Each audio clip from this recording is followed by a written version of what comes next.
Oh my goodness. This is my first interview with an official comic. Hi, Bryan. Ooh, it's a first. It's my Uh, okay, I didn't know it was a virgin interview, but we'll adapt. We'll adapt. Now you're making me nervous. Now I have to perform. Oh boy. Okay. great to see you, Bryan. I'm so Yes. excited that you're here. I feel so fortunate to have met you through our friend Michael.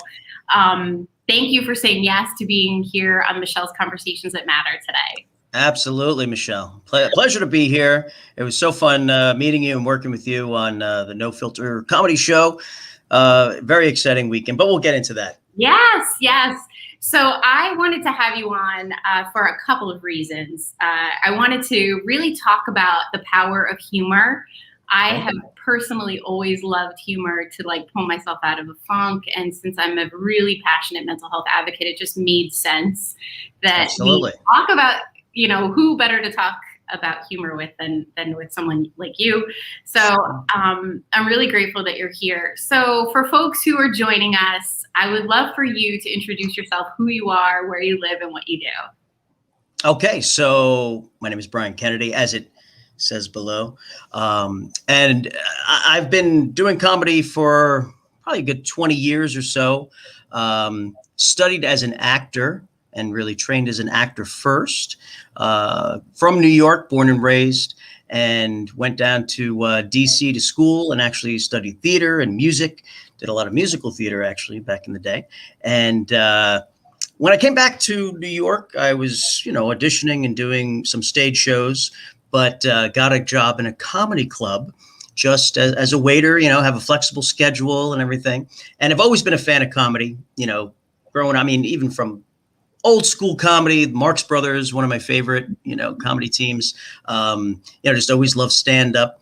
So looked into getting a job at this comedy club, and great place to work. It was actually Caroline's in New York City. Nice. And just fell even more in love with comedy, and pretty quickly decided to take a comedy class and go to open mics and, kind of just have some fun with it. And, I was watching it every night and I was like, oh, let me see, if I could do that. Obviously I was a performer already.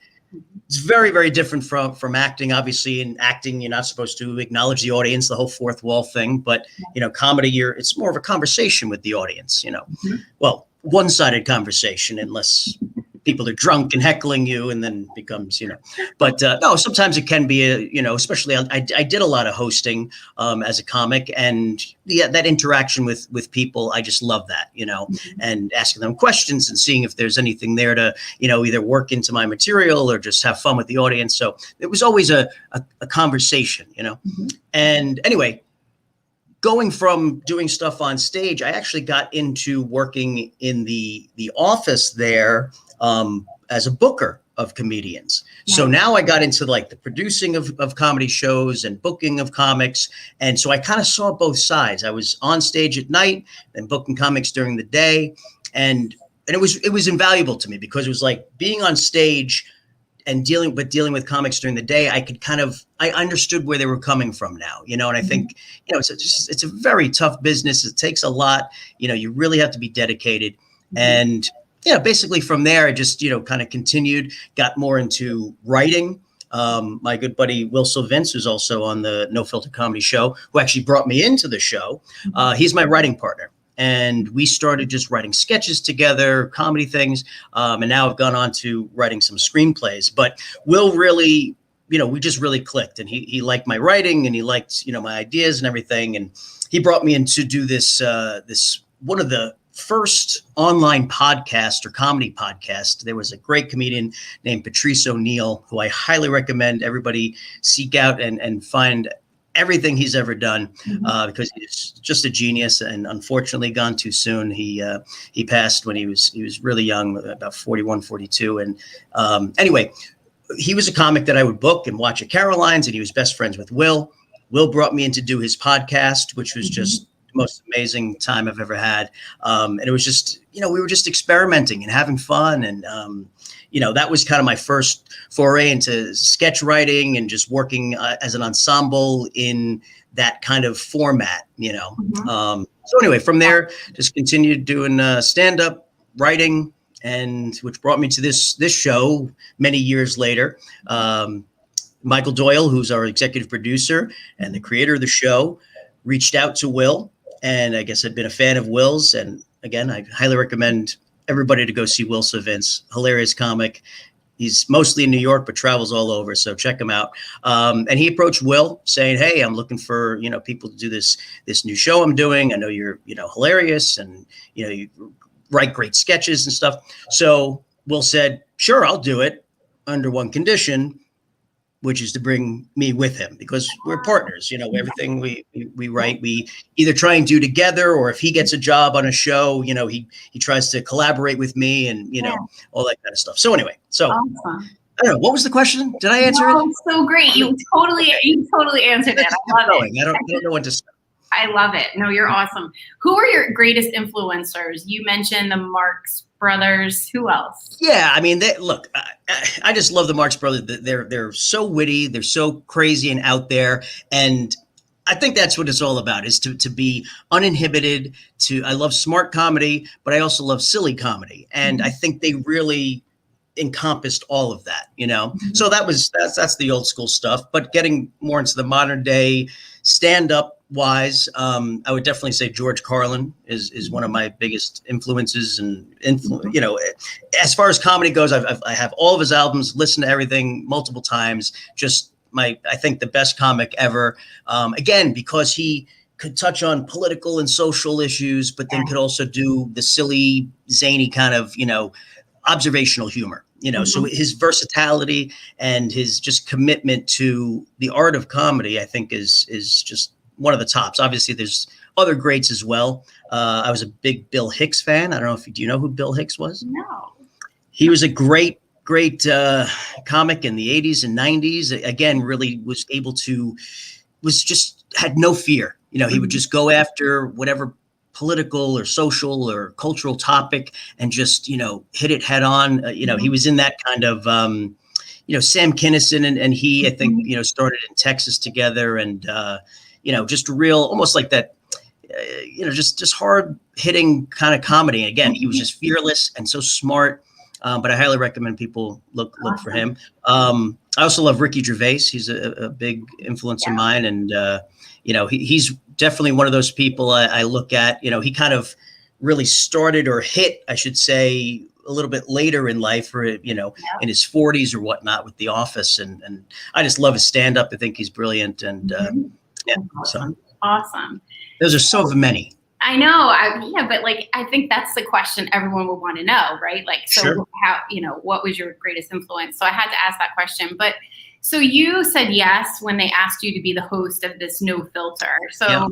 So what was it about this show that you were like, I have to be a part of this, and I'm such a yes to being the host? Sure. Well, again, I think it goes back to actually hosting comedy shows. I forget who said this, but they said a lot of people, when they go to a comedy show, they look at or see the host sometimes as like, oh, this is just, some guy who brings people up, and they don't really look at them as a comedian as well. And if you look at anybody who's ever had a show, late night show, whatever, I mean, hosting is such a skill that is not for everybody. And obviously what I'm doing now with this show is different than stand-up, but I think it lends itself, or, I think one kind of, helps the other kind of thing. So when I first came on, it was as a writer, again, with Will writing the sketches. That was kind of our expertise. And that's why we were brought on. So I said, yeah, sure. Why not?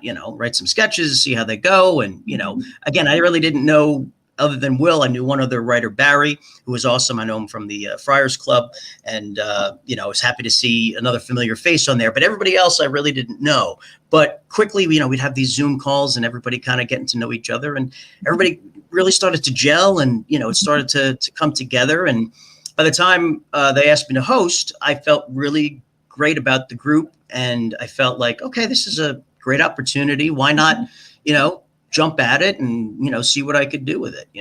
I've always wanted to do something like this, and again, I've hosted comedy shows, but not a show like this, which, Yeah. is all encompassing. It has, sketch, and it has different segments, and I do a monologue up front, which I've always wanted to do stuff like that. And it's very different from, it's not like a late night monologue. It's not like joke, joke, joke, joke. It's more of we take a theme. Yeah. And then we kind of explore that theme, Yeah. and obviously through humor, and there are jokes in there, but it's not, one-liners, so to speak, or nightly topical, one-liner jokes. It's more within the whole framework of what we're discussing, almost in the vein of a John Oliver or something like that. But we don't go a half hour into one thing.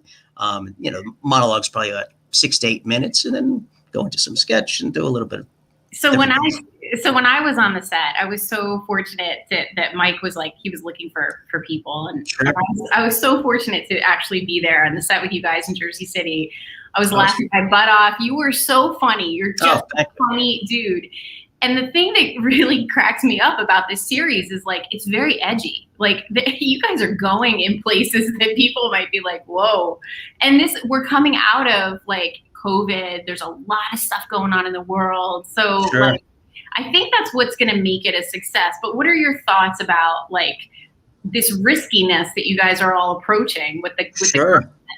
what do you think about that? Yeah, I listen. I mean, this day and age with cancel culture, which is actually the topic of our first show. It is a little scary going out there and saying things that might rub people the wrong way, or people may not agree with. But isn't that what life is? Shouldn't we disagree? Whatever side of the political aisle you're on, or political spectrum you fall, shouldn't you listen to the other side and learn maybe something that you don't know, or that might change your opinion, or even if it doesn't change your opinion, to understand where the other people are coming from. That's what people just don't do, I think, anymore in life, is to listen. Going back to stand-up, it's as a stand-up, if you're going to interact with an audience, you have to listen to what they say, because they might throw something out that's interesting or funny, and you can kind of take it and run with it. And the same thing with any kind of conversation. If you don't listen to the other person, you can't really bring your own thoughts and have a conversation. It's just throwing things at each other without, and I think that's just so counterproductive. So yeah, it's a little scary, but I think you have to go into it saying, we're not here to offend. We're not here to, ruffle feathers, so to speak. We're just here to hopefully speak the truth. I mean, if we get it wrong, we get it wrong. Nobody's perfect. But I think that's the other thing, is when you are wrong, all right, say I'm wrong, and, fix it or change it or whatever. But I don't know. I think you have to go in with no fear, and with truth, and with your best intentions to not only prove a point, but to also entertain, obviously through humor in this case. And I think, you just hope for the best, and hopefully people, meet you there. And what we're saying is, there's crazy on the left, there's crazy on the right. I think most people fall somewhere in the middle. Let's all meet in the middle and make fun of both sides, and even make fun of the middle, or make fun of everybody, make fun of ourselves, Everybody has to be able to make fun of themselves, be silly, be ridiculous, stop taking things so seriously. And I think that's kind of the key to most things. Let's stop taking ourselves so seriously, I love that. And that was why I wanted to have you on, because I do believe in the power of humor when it comes to uniting people who are so separate, when it comes to healing. There's been a lot of pain and a lot of loss over the last 15 months, 14 months. Absolutely. And then, the power that humor has to just help us feel better, elevate our mental well-being and how we're feeling.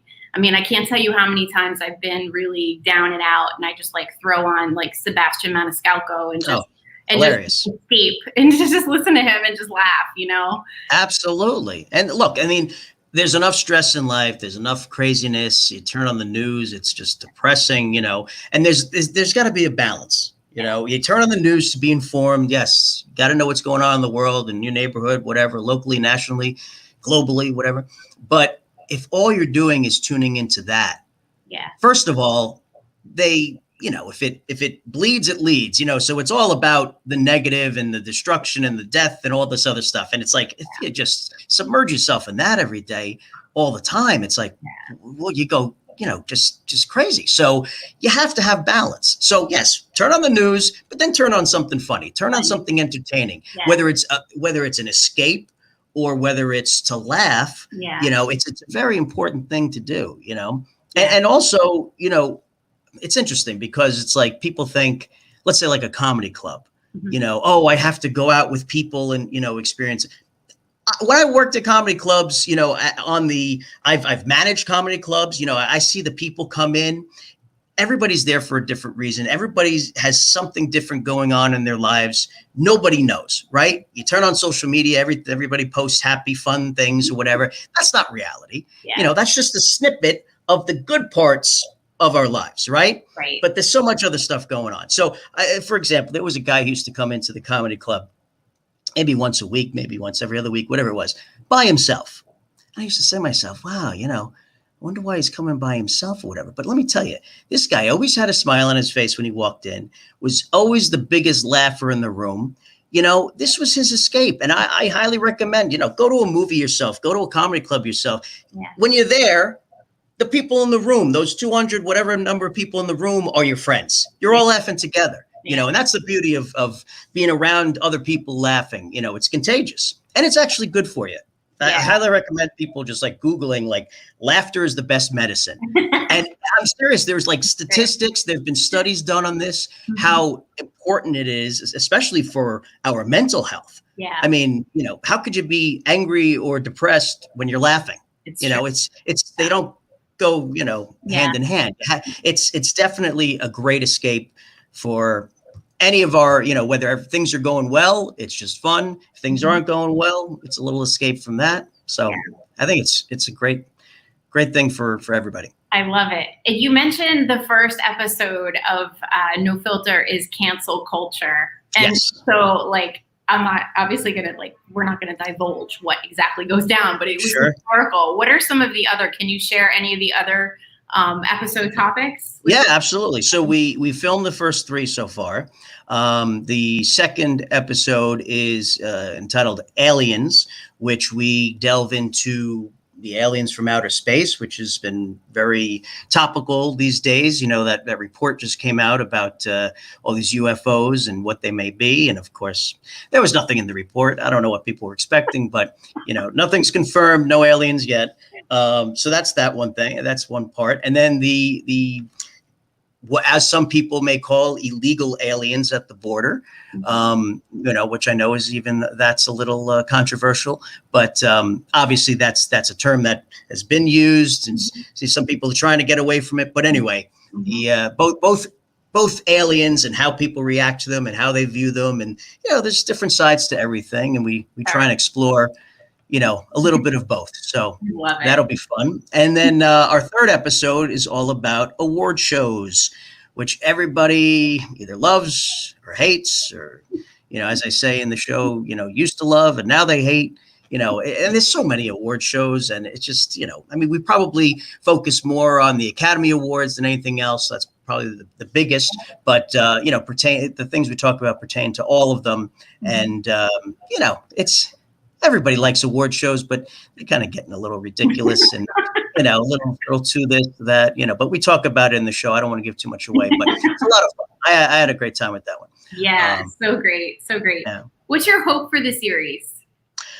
I hope it's a smashing success.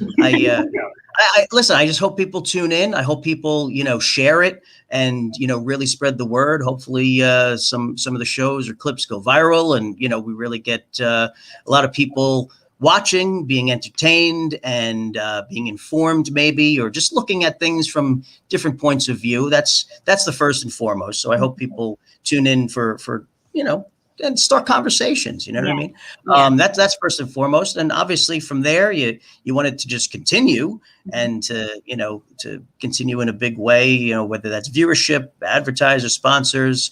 Obviously it's going to be on the internet to begin with, but I could see the show getting picked up and, going on any of the streaming services, or, any of these things. So, it really deserves to have an audience. I think there's a lot of talented people involved.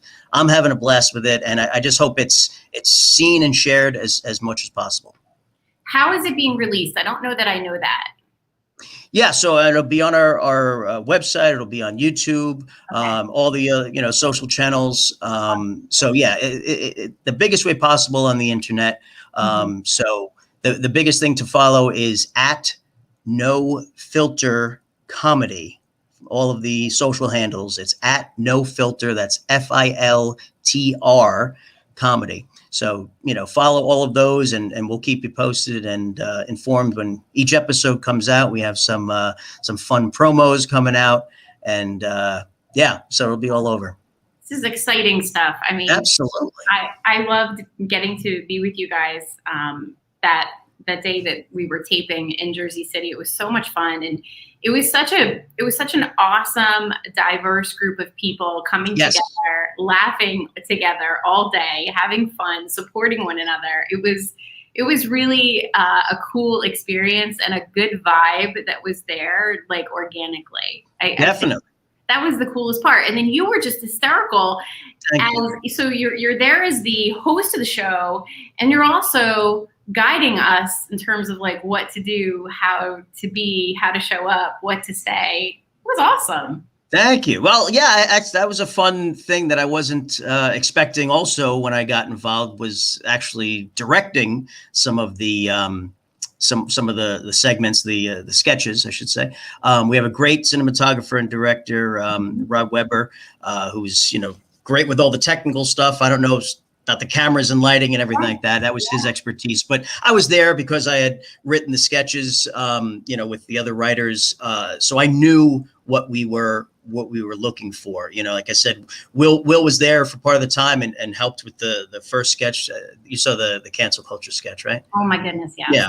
So, he knew what, he wanted for that. And I was there to kind of be the outside eye because he was also in the sketch. Mm-hmm. So, and then for all the other sketches, just to kind of see it from the paper to reality, to the acting and all that stuff, because that's the thing with anything, whether it's sketch, whether it's, the screen, the scripts that we've written for the screen, Sure. A movie or a sketch or whatever is written 3 times. Yeah. And again, I'm stealing this from somebody who said it at some point, but it's written on the page, and then it's written, while you're directing it and the actors, and then it's also written in the editing.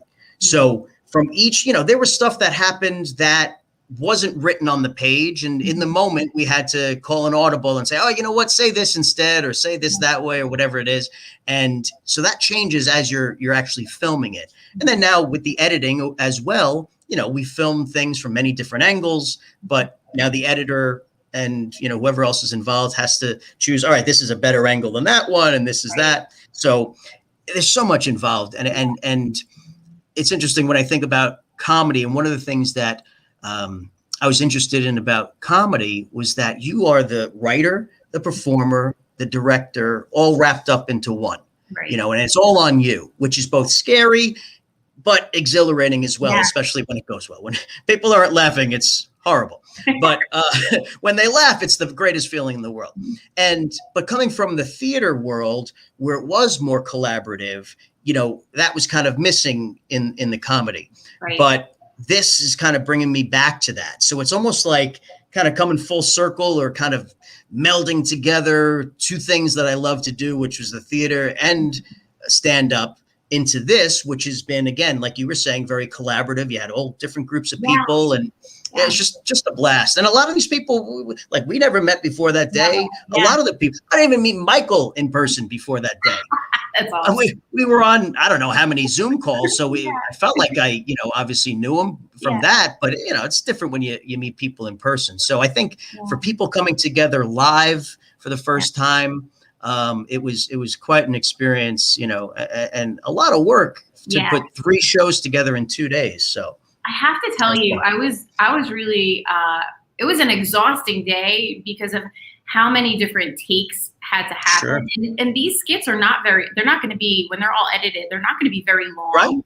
Right. Like watching all the different angles, and how many times you had to redo something to get a different angle. Like when I think about the alien one that we did, I think about the camera and like how many clips they had to get in order to catch the whole essence of that story. It was like, exactly. Holy smokes. Like, that's a lot of work. Right. It's a totally different experience, especially coming from, like something like theater or whatever, which it's obviously, there's only one angle from the audience's point of view, but yeah, for film, TV, video, whatever you want to say, it's definitely important to get all of this, coverage or whatever, the angles. It gave me an appreciation for the amount of effort going into this. So, sure. And I really do hope it gets a shot, and I hope people give it a chance and watch it, and that it goes on, because I think we need raw comedy like this that's real about the issues, but yet we're making light of it. So I think it's absolutely such a perfect time for it. So yeah, I hope it is a huge success for sure. Well, and like what they always say, is comedy is tragedy plus time, right? Yeah. And how many things, I'm sure you think back into, any of our lives, something that was at the time, just a horrible experience, or, something didn't turn out the way you wanted it to, but looking back on it, it's like you crack up. Those are the best stories that you tell people. It's true. I mean, my wife and I were doing theater up in New Hampshire once, and we took two kids who were in the production with us for a river ride on some like inner tubes or whatever. Yeah. And there was no movement on the river. And it took what was supposed to be like an hour long was like 5 hours long. It was hell. It was the worst, one of the worst experiences, of our lives, because we had no shoes on. We were, having to walk over rocks and horrible terrain. And it was just, but looking back on it, it was hysterical, the things we had to do and tried to do to get out of the situation. And it was just, again, tragedy plus time, it was funny. So, yeah, I think that's what all comedy is. Any comedian you see, I'm sure has dealt with some kind of horrible stuff in their lives. We all have. We're all human. Everybody deals with highs and lows, and I think for comedians, we try and we're trying to bring happiness and joy to other people, but we're also trying to capture that as well for ourselves, in what we do. Yeah, that's awesome. What's your dream job? My dream job. Wow. Well, I'll tell you, I don't know. I love to do so many things. As we were talking about the scroll there at the bottom, scroll, whatever it's called. That's the thing. I love to do so many things.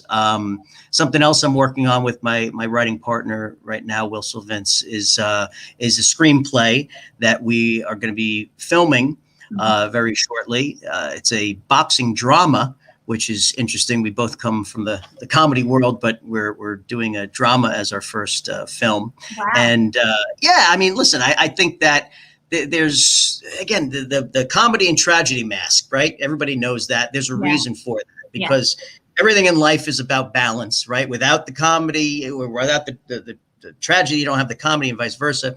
And it was just a story that we wanted to tell that was very, very close to Will. And he actually brought me on with that, is this idea that he had. It's a boxing film, and Will is actually an accomplished boxer. He's been training as a boxer for, I don't know, maybe 13 years or so, 14 years now.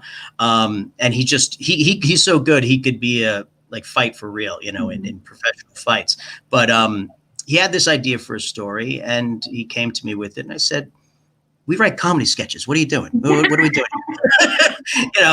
Why are we doing a drama? And he said, trust me, it's, whatever. And he pitched me the idea, and I said, wow, that's pretty good. So, we've been working on it for a while, and it's finally coming to fruition. So we're excited to film that. Awesome. As well. Awesome. So if I could do some movies, if I could do some, comedy, if I could, I'd love to get back to theater at some point as well. So I really like to do it all. I love to write. I love to perform. I enjoy directing. I've directed, theater productions, and, I love directing those comedy sketches. I would love to direct film someday, but I wouldn't do that on my first screenplay. I'll let somebody else do that and hopefully learn from them. But I love producing. I'm also a voiceover artist. I've narrated probably over 100, audiobooks at this point. If you check me out on audible.com. Wow. Yeah, a lot of children's books and teenage age. That's kind of the what I've done most. But I love doing voiceovers, and so again, I like to keep busy. I don't like to sleep. No, I Yeah, love to sleep, clearly. actually, but I have to get that Awesome. whenever I can. Yeah. Awesome stuff. I am so excited. And I think I'll probably wind up seeing you soon at another filming of No Filter. I've volunteered Yeah. again. And Oh, good. I know. I liked it. We didn't scare you away. No, you didn't. And I know Mike will be probably asking for people as well in the future. Definitely. So definitely, if you're interested, reach out to one of us and we'll connect you. But we are at the end of our time, my friend. Gosh, it went so fast. I know. I've loved getting to know you a little bit more, hearing more Absolutely. about your humor, and anything else you want to add. Any final thoughts? Final thoughts. I would just say surround yourself with funny people, whoever you are out there. I kind of consider myself a homebody as much as I'm out and about and keeping busy with things. I love to be home. The three people that make me laugh the most are right here at home. My Right. wife is the funniest person I know. She makes me laugh harder. I mean, I've known so many comedians in my life, and they're all hilarious, but she cracks me up and keeps me laughing, which if we do talk about relationships, I think that is the key to any relationship, whether it's, a significant other, friend, family. I think laughter really is the key to all great relationships. And, I mean, I'm not exactly, I'm a short, stocky guy. The only way I got my wife was because I was funny. I'm convinced of that. Definitely married up. So, but that was great. And I have two kids, 13-year-old boy, Jack, and my daughter's 9, Kayla. And they're just funny as can be and just crack me up as well. So, surround yourself with funny people wherever you are, whether it's family, friends, or go out to a comedy club and laugh with all the people in the audience. Definitely make your day better. And I think that's about it. Awesome. Thank you, Bryan. It's been a pleasure having you. And yes, thank you. I can't wait to see No Filter come out and share it with the world and watch it succeed. So thank you. Me too. I it's like we do it. We're on one side, but we don't know what it's going to look like yet either. So I'm just as excited as everybody else to see it. So it's very exciting. But yes, great to meet you on the set. And thank you for having me on the show. See you soon. You're welcome. Thank you. See you soon. Take care. Bye-bye. Bye-bye.